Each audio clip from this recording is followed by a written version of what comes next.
Cash বহন করব, সেটা প্লেনে না ট্রেনে না হেলিকপ্টারে, এটা তার রাইট আছে। তার তিনি তো কোনো অন্যায় তিনি করেন নাই, কোনো ক্রিমিনাল অফেন্স না। নির্বাচনের পরিবেশকে বানচাল করার জন্য একটা অপপ্রয়াস চালাচ্ছেন। আমরা জনগণকে সাথে নিয়ে এই সব চক্রান্তকে অতীত মোকাবেলা করেছি, এখনো করছি, সামনে করবো ইনশাল্লাহ। নারী কর্মীরা আমাদের কাজ করতে গিয়ে বাধার সম্মুখীন হচ্ছেন, ফিজিক্যালি তাদেরকে ইনসাল্ট করা হচ্ছে, কাজ করতে দেওয়া হচ্ছে না, উল্টো আমাদের উপর নারীদের ব্যাপার বিভিন্ন কথা ছড়ানো হচ্ছে এবং এই ধরনের সাজানো ঘটনাগুলো অত্যন্ত স্পষ্ট হয়ে যাচ্ছে।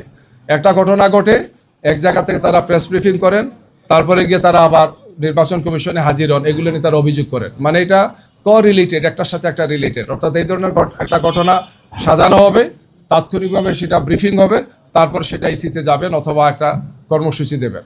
অর্থাৎ জামাত ইসলামীকে এবং আমাদের সাথে যে 11 দলীয় যে নির্বাচনী ঐক্য আছেন তাদের সামগ্রিক অবস্থানকে প্রশ্নবিদ্ধ করার জন্য নির্বাচনকে সামনে রেখে একদল লোক, একটি দল এই কাজগুলো করছেন। আমরা মনে করি যে এটা সুস্থ রাজনীতি নয়, এটা সুস্থ রাজনৈতিক চর্চা নয়। আমাদেরকে ফ্যাসিবাদ মুক্ত একটি বাংলাদেশে নতুন আমরা বাংলাদেশ করতে চাই। এই নির্বাচনটা খুবই গুরুত্বপূর্ণ। জনগণ যাতে সুন্দর, সুষ্ঠুভাবে, শান্তিপূর্ণভাবে নির্বাচনে অংশগ্রহণ করে, উৎসবমুখর পরিবেশে অংশগ্রহণ করে। আমরা আহ্বান জানাবো যে দেশবাসী তাদের সবাইকে নিয়ে, আত্মীয় স্বজন সবাইকে নিয়ে যাতে দুই বেলা খাবি ফ্যান্টাস্টিক নিমো খালাল সল্টেড বিস্কুট এবং কি তাদের সন্তানদেরকে নিয়েও যাতে এখানে যান। যেহেতু দীর্ঘ একটি সময় চলে গেছে, প্রায় 1.5 যুগ আমরা কোনো সুষ্ঠু নির্বাচন দেখিনি, সুতরাং আমাদের সন্তানদেরও এটা প্রত্যাশা আছে এই ধরনের একটি সুন্দর নির্বাচন দেখার। কে বা কারা এই সমস্ত কাজগুলো ঘটিয়ে নির্বাচনের পরিবেশকে বানচাল করার জন্য একটা অপপ্রয়াস চালাচ্ছেন। আমরা দেশবাসীকে আহ্বান করতে চাই যে আমরা অতীতেও স্বৈরাচার এবং ফেসিবাদের বিরুদ্ধে আমরা ঐক্যবদ্ধ ছিলাম। সামনে যদি কেউ এই ধরনের ফেসিবাদী আচরণ করে, বিভিন্ন ধরনের নাটক সাজিয়ে যদি নির্বাচনকে বানচাল করার চেষ্টা করা হয়, তাহলে জনগণ এটাকে ছাড় দেবে না। আমরা জনগণকে সাথে নিয়ে এটাকে মোকাবেলা করব।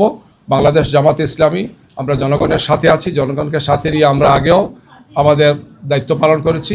আগামীতেও নতুন বাংলাদেশ গড়ার ক্ষেত্রে আমরা যুবক, তরুণ এবং বাংলাদেশের সর্বস্তরের মানুষকে নিয়ে আমাদের লক্ষ্যে আমরা এগিয়ে যাব, আমরা সেই প্রত্যাশা করছি।